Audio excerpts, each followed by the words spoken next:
I know I brought donuts, but first of all, I am so excited to be campaigning and helping out Jennifer, who is part of this wave of remarkable candidates that we're seeing all across the country. You know, we're seeing a record number of women who are running. And Lord knows we need more women in charge. We're seeing veterans of Iraq and Afghanistan running. We are seeing people who didn't start off saying to themselves, I want to be a politician, but rather started off saying, I want to serve, or I believe deeply in something, and then are stepping into the arena.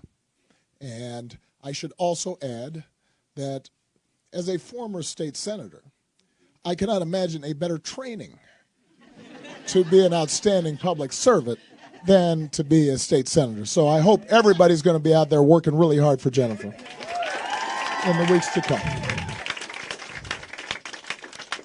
Second point is Tim's got it backwards when he says that I made a bet on Virginia. What happened in 2008 was me, a new senator, presumptuous enough to think maybe that I might run for president, announced, and Tim Kaine, a new governor, decides, against all political wisdom and against all odds, to be the first significant elected official outside of my home state of Illinois to endorse my candidacy for president. He didn't have to do it. I'm sure there were those who advised him not to do it. And so very early in my campaign, we stood in what had been the heart of the Confederacy. And Tim Kaine, a new governor, announced that he would support my candidacy to be the first African-American president of the United States. And so it was Tim's courage, undoubtedly spurred by Ann and the history of her family as incredible advocates, by the way, from another party, advocates on behalf of civil rights, that I was able to get a head start in Virginia. So I tell that story because when Tim Kaine talks about decency and compassion and doing what you believe is right, even if it's not always politically expedient, he is somebody who I have witnessed do that time and time again. And that is why I am so proud not just to support him for an election, because that's part of my job. I'm proud to call him a friend, somebody who I deeply respect, and somebody that Virginia is really lucky to have as its senator. So go out there and make sure you're working hard for Tim Kaine going forward. Last point I'm going to make. You agree with me, Mom, about what I said? Okay. It's those Kansas roots. Last thing I want to say, so you guys can then get to the donuts.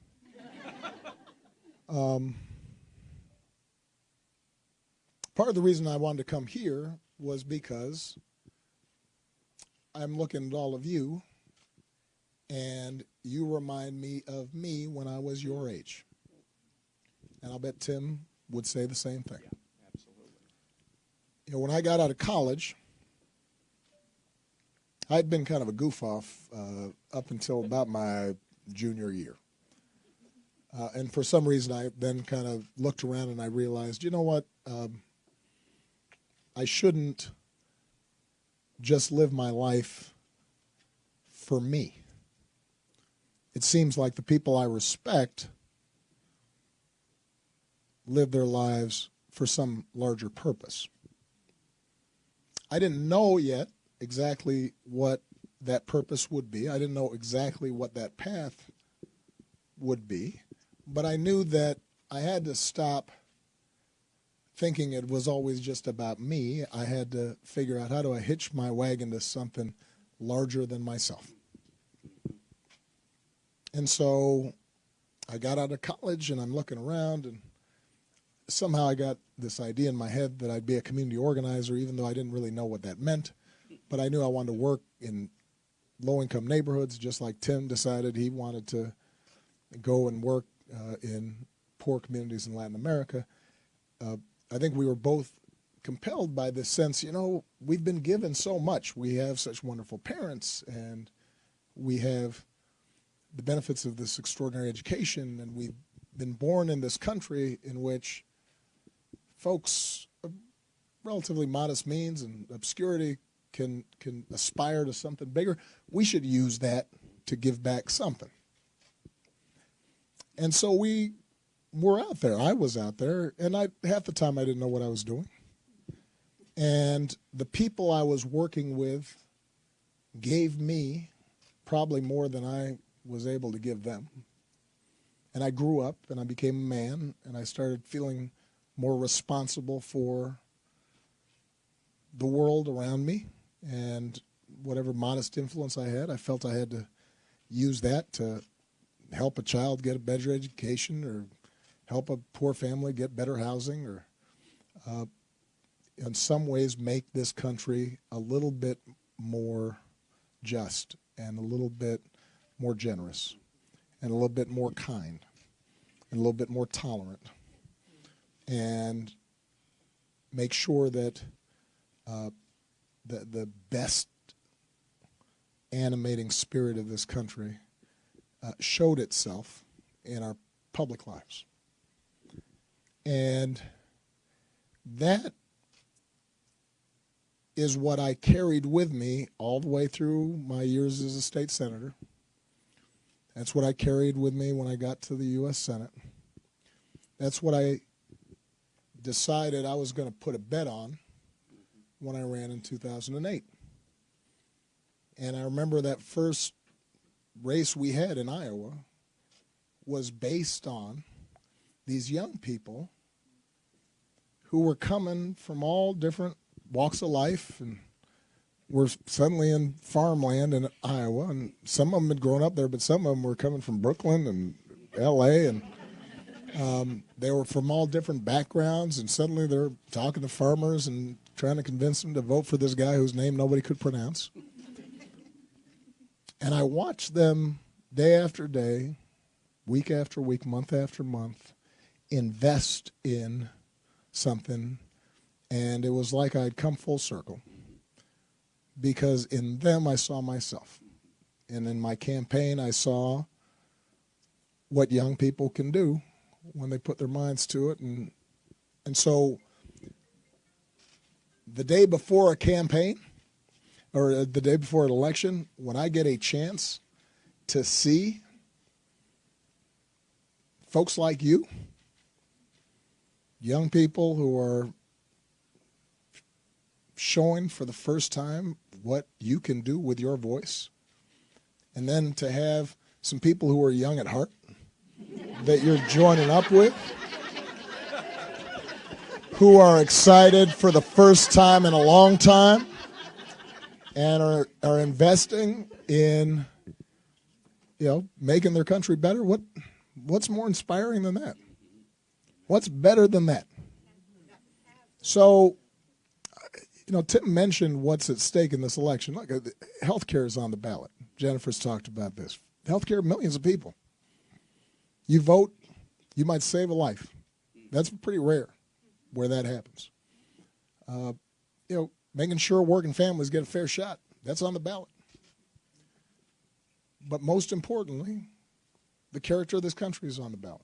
Who we are is on the ballot. What kind of what kind of politics we expect is on the ballot. How we conduct ourselves in public life is on the ballot. How we treat other people is on the ballot. And the good news is that all across the country, what I'm seeing is this great awakening. People, I think, who had taken for granted that we had made certain strides, we had made certain progress, that, yeah, of course women are treated with respect. Of course we're not going to judge people based on their skin color, their last name. Of course we're going to expect basic decency and honesty and straight talk from folks in high office. Suddenly people woke up and said, oh, I guess we can't take this for granted. We've got to fight for this. We don't boo, vote. And in that great awakening, I feel hopeful. You guys make me feel hopeful. And I'll just close by saying this. I said this yesterday in some remarks I had back in Chicago, because it was 10 years ago yesterday that I won the presidency.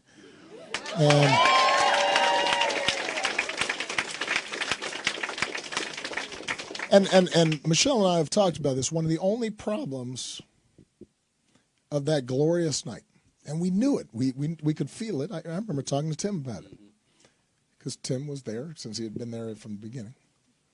One of the only problems was we worried a little bit about expectations, because we despite the fact that I kept on saying, yes, we can, not yes, I can, there was a sense that, oh, okay, well, now, I mean, if this can happen, we're all good. And then it turned out, no, it's hard.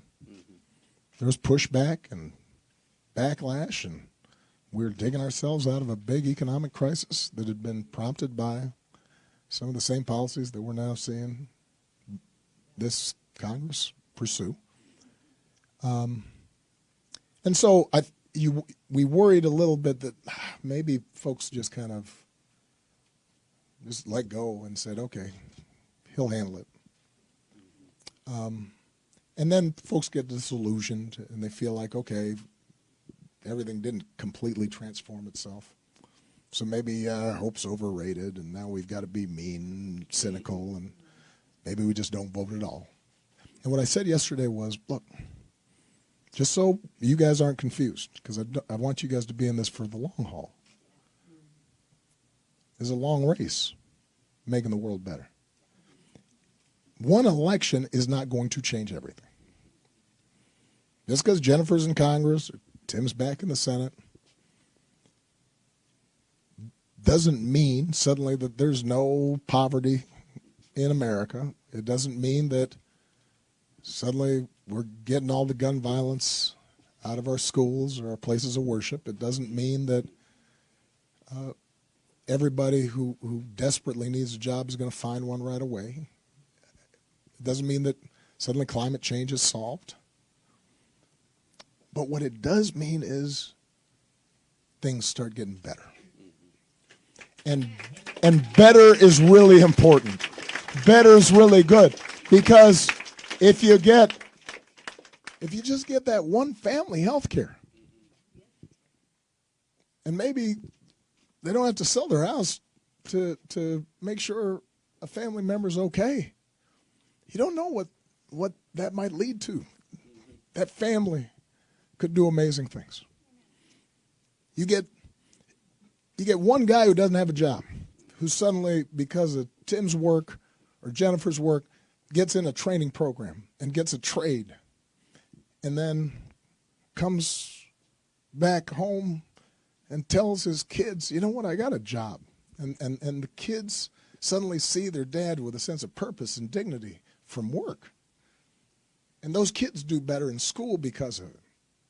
And then they launch careers, and they're raising families, and suddenly a whole generation's better just from one election.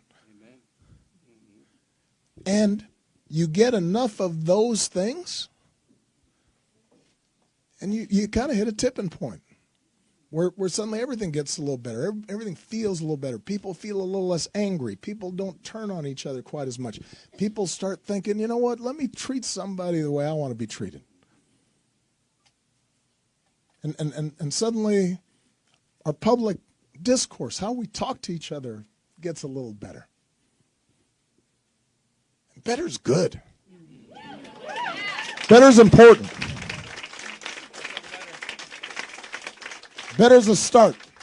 That's what you're doing. You're going out there, you're going to make sure that people vote to start making things better.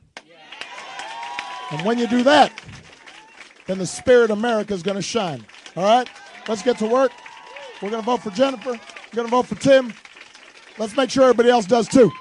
Love you guys.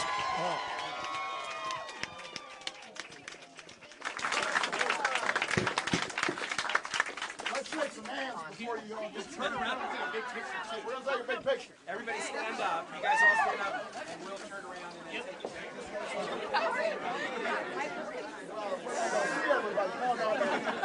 Some people sit back down.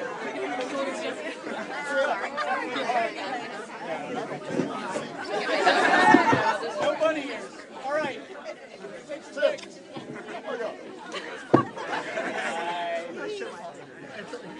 All right. It's good to see you.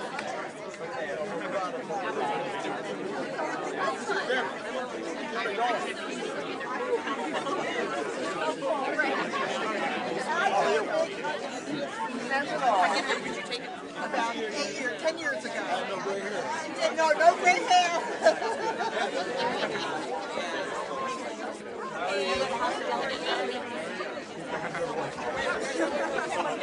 Here's the thing, though, guys. I will not take individual selfies. I'll never get out of here.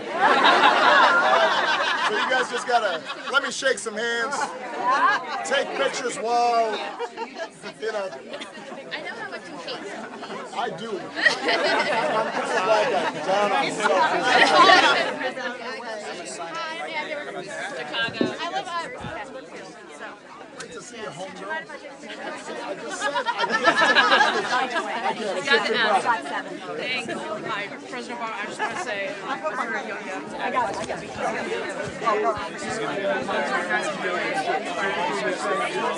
Oh my God! Thank you so much. We're with TK and he's the best. And we're so proud to have him and you. I'm President Obama. I'm Justin. I work for Jennifer. I've been here for the very beginning, and I'm in this for exactly the reason I described. We're going to make this country a better place. Thank you. Oh my God. How are you? It's great to see you. And you got the medal t-shirt too. Keep it up. Thanks for everything. How are you? I miss you.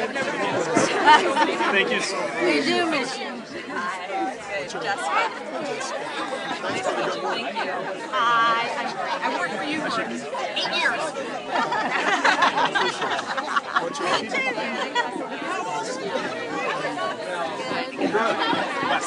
Nice to see you, Wes. President Obama, I'm Kylie. Kylie. I went to a rally in Kansas City when I was 8. Now I'm 18 and voting for the That's so cool. Nice to meet you. That's it. And we want you back. That's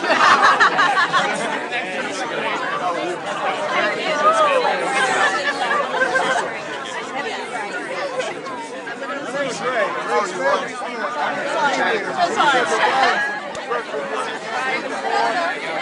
Keep it up.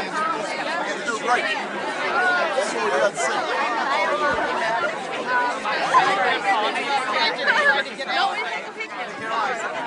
Oh, I know. I'm trying to get Say hi to Sarah.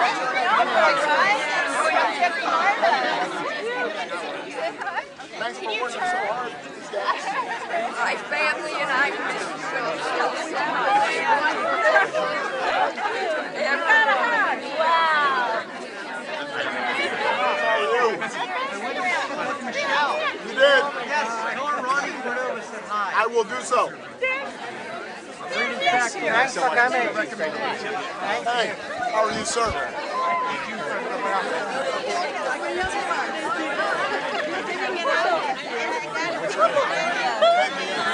I love you. First time I'm gonna go tomorrow. First time. Yes. What's your name? Venga. I just got one. I just got one. Oh my God. No, I can't let go. I can't let go.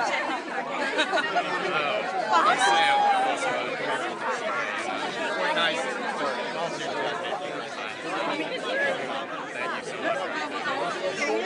No, I'm.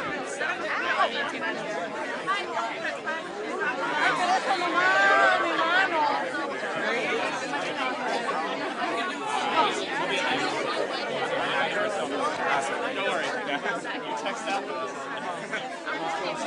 Yes.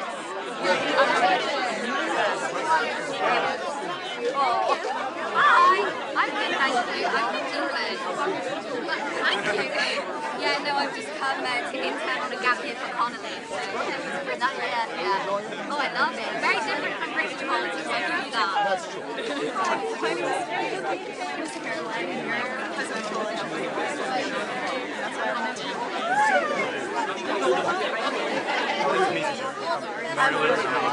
The reason I got into politics, I'm big on stocks. Have my Obama stocks on too. Oh my God. You and me, we're Exactly. you know, I can feel a good vibe emanating from your side.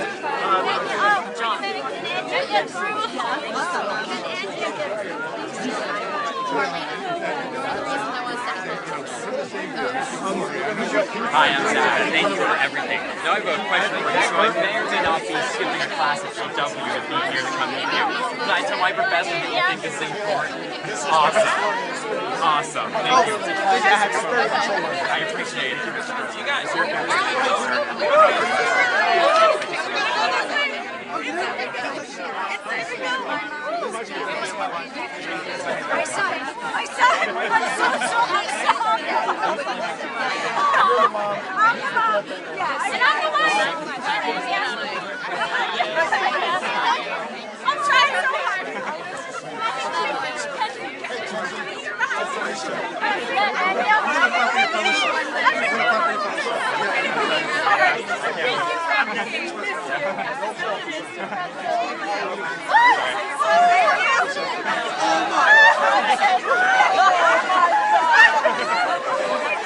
Don't push it, but I got myself. I did. I already have a hat. Oh my God. I already got one. Take your hand. Take your hand. Ran out of physical therapy. Get back in physical therapy. Don't hurt yourself now. Yes, we will. My dad left his job during the recession, and I just want to thank you for all the Thanks for the work you're doing here. Giving back. He's a dedicated volunteer for years. Well, keep it up. Make sure we turn out that vote. Thank you, sir. Proud of you. Thank you. Thank you. I don't know if I got a detail right now that I would have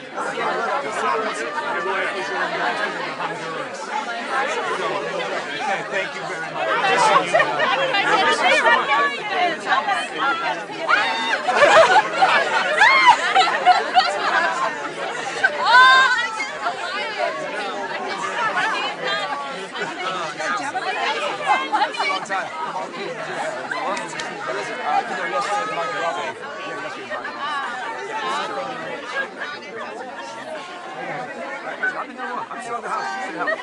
These kids here are George Mason kids.